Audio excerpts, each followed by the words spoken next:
in Frampton, a reader of modern history at Queen Mary University of London.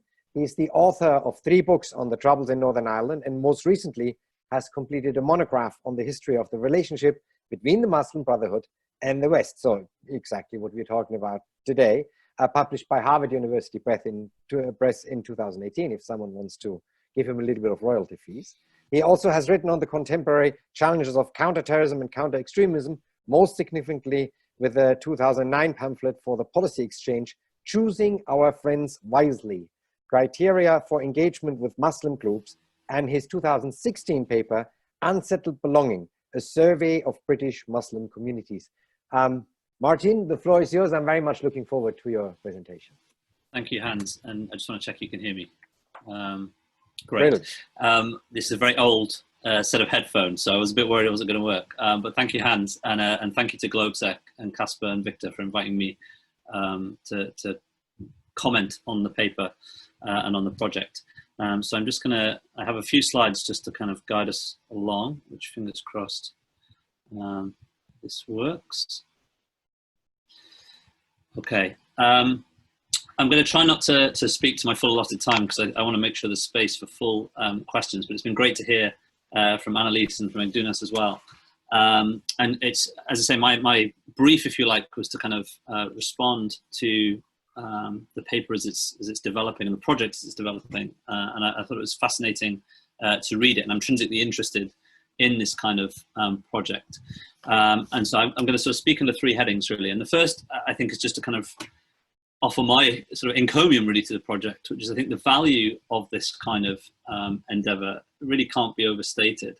This is because it allows us to kind of ground our discussions in hard fact, and it undercuts the kind of conspiracy theory that too often I think tends to surround groups like the Muslim Brothers. I mean, in part, I think organizations like this bring it on themselves because of their inherently secretive nature. But this is something I think Annelies alluded to in her comments, the way in which you have at the moment, particularly in Western Europe, but elsewhere, this kind of interplay between Islamism and the far right. But actually, if you're able to engage in a kind of coherent and complex kind of mapping process, you can basically cut through that, and you can develop a really serious and empirical set of arguments for understanding the nature of a movement like the Muslim Brotherhood. It's also a value because in doing this kind of work, you're taking seriously, and this is the kind of thing that I've written for Policy Exchange, really, taking seriously the ethnic, the political, the cultural divisions within Muslim communities. And I'm minded that Kacper in his remarks stressed the plurality of that word communities. It's taking seriously the fact that Muslims are not monolithic, and it avoids stereotyping and ascribing a kind of singular monolithic identity to them, and actually allows us to take seriously the fact that different Muslim groups, different Muslim actors have agency and have agendas, and looking seriously at what those agendas are. Another reason why this project I think has value and is sort of intrinsically meritorious is the fact that the Muslim Brotherhood is by definition an international, transnational, if you wish, organization that has a global agenda. And from the beginning, history of the movement, and this is a historian that I speak primarily, so the work that I've done looks back really at the historical Muslim Brothers. From the moment that movement emerged in Egypt, it conceived of itself as having a global mission, and it was interested in building a network of supporters and allies really around the world from that time. And you can see that from the 1940s, right? In the formative era of the Muslim Brotherhood, Hassan al-Banna, the founder of the movement, created an international section. He sought to build both branches of the Brotherhood abroad, and also build alliances with like-minded movements. And he wanted to kind of shape a global sense of Islamic identity. He wanted to build and foster a sense of an Islamic world that he worried was being lost. And it's fascinating, actually, I was sort of minded when I was looking at this. I tried to find the picture to put on the slides, and I just couldn't find it amongst my notes.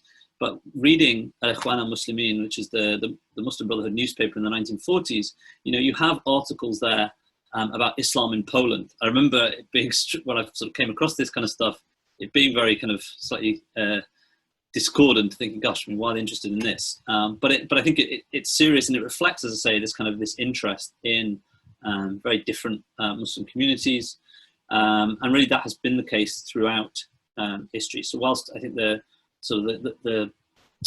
central gravity of a movement like the Brotherhood clearly remains in the Middle East, and in particular I think Egypt, nevertheless it does matter to it what happens abroad. And again, we've seen, I think it's been alluded to already, in the 1990s, the Muslim Brothers and of course other political Islamists, some of a more overtly violent type, took a strong interest in the Balkan Wars, and particularly what happened in Bosnia. And also we've seen key kind of international figures from the Muslim Brotherhood network emerge from that part of the world. So I think, for example, someone like the former Grand Mufti of Bosnia, Mustafa Ceric, who has been a senior figure in Yusuf al-Qaradawi's European Council for Fatwa and Research. I think at one point he was being talked about as a possible successor to al-Qaradawi. So key Brotherhood-inclined figures have emerged from that part of the world. At various points, the Muslim Brothers have tried themselves to kind of build more of a formal structure. Famously, in the early 1980s, they attempted to create a so-called international organization. On paper, this still exists, but many would argue not much more than on paper. Its influence has waxed and waned. And really, therefore, it is, I think, more important to approach the Muslim Brotherhood as a kind of network, which I think it lies at the heart of this kind of project, seeing it as a kind of an interlinking of personal and financial connections built on associations, both familial and financial. There is no sort of Brotherhood-esque Comintern or Smersh, going back further. It has, but there is a kind of a sophistication, I think, to the network, and that again means it is worthy of investigation.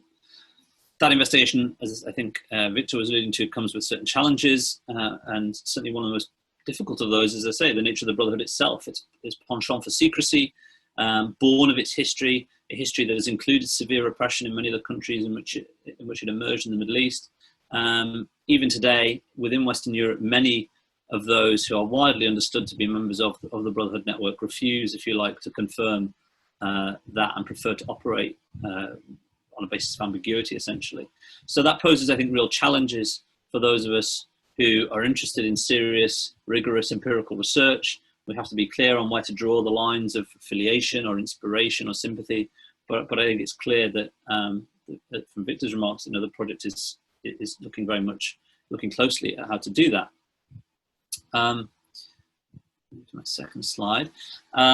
And with that in mind, there is obviously an importance here of differentiating, and the project, as been described by Viktor, looks to identify very different contexts in which the Brotherhood operates in Central and Eastern Europe. And there is a value here in the kind of clusters approach, being aware of the different histories and trajectories of local Muslim communities, because again, the history of the Brotherhood tells us that this is an organization defined, if you like, by strategic pragmatism, defined by a readiness to adapt itself to local conditions.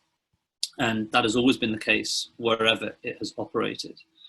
That also means, just in the nature of that, by sort of taking that approach, again, we avoid sensationalism, we can avoid kind of crudification, I think, of the Brotherhood. And it allows the building up of a serious and complex, as I say, sort of information picture, if you like. It struck me, actually, this is a point that came to me while Egdunas was speaking, that in thinking about the Brotherhood in this region in particular, I mean, Central and Eastern Europe is in many ways more akin to the Middle East than Western Europe, because there you have this clash between longer established traditional institutions and the sort of newer revivalist formations that bears strong echoes, really, of the situation in much of the Middle East. The clash, for example, that pits, again, I'm sort of crudifying it and putting it this way, but, Al-Azhar in Egypt on the one hand against the Ikhwan on the other. So, there's a kind of interesting parallel, I think, in Central and Eastern Europe that mirrors some of what you have in the Middle East that's different from the situation Now, all of this means that one needs to be wary, for example, of differentiating the Muslim Brotherhood from other local theological or activist groups. We need to separate conservative Islam from political activism.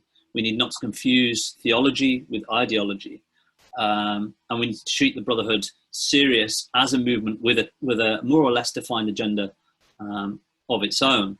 Again, in terms of why this is important, this is because I think it's crucial for governments to make informed decisions about who to engage with. This has been alluded to, I think, by both Annelies and Egdunas. One of the things that a movement like the Brotherhood tries to do is to establish itself as a kind of hegemonic force within local communities. Certainly that has been a key mission for it, I think, in the West, to establish itself as the interlocutor, the representative of diverse local Muslim communities, and to insist that it is the authentic narrator of what Islam means in a Western context. It's trying to define really what Islam represents and be that narrator for government.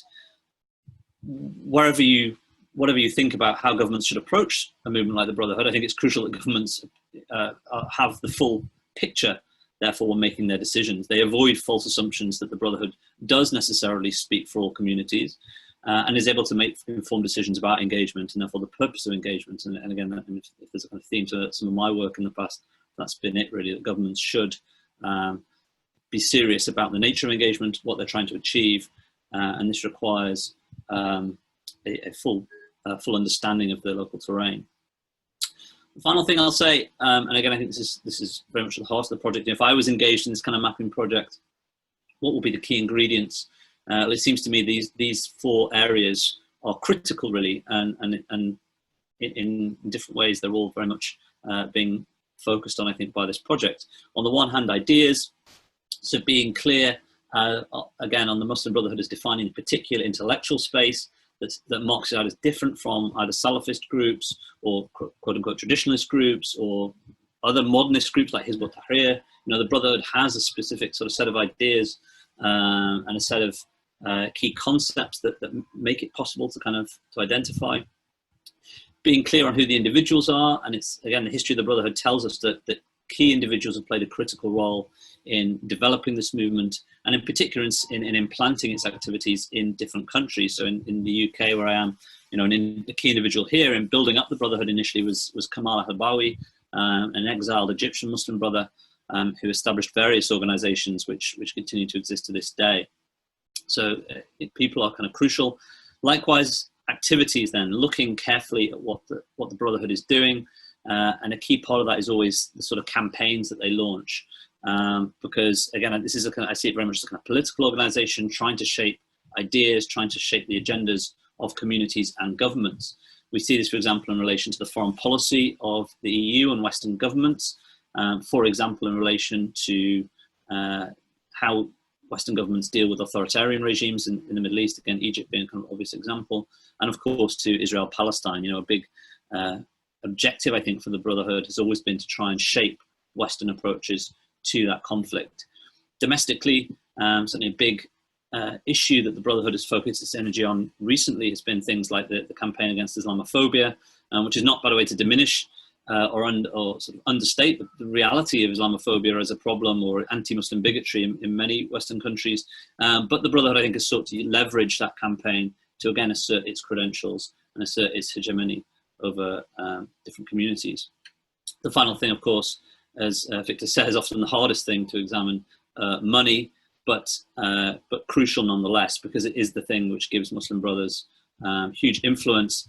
By and large, they're better resourced than most of their rivals. And in particular today, we see the role of a country like Qatar in sponsoring the Brotherhood has taken up the mantle of other states in the past that have lent their financial muscle to an organization like the Brotherhood. So following the ideas, following the people, following the activities, and following the money, these seem to me the kind of the essence of any serious mapping project. And it's great, I think, that this project is kind of clearly moving in that direction. So that's those are my thoughts, if you like, in responding to the project and some of what's been said today. And I'll stop now.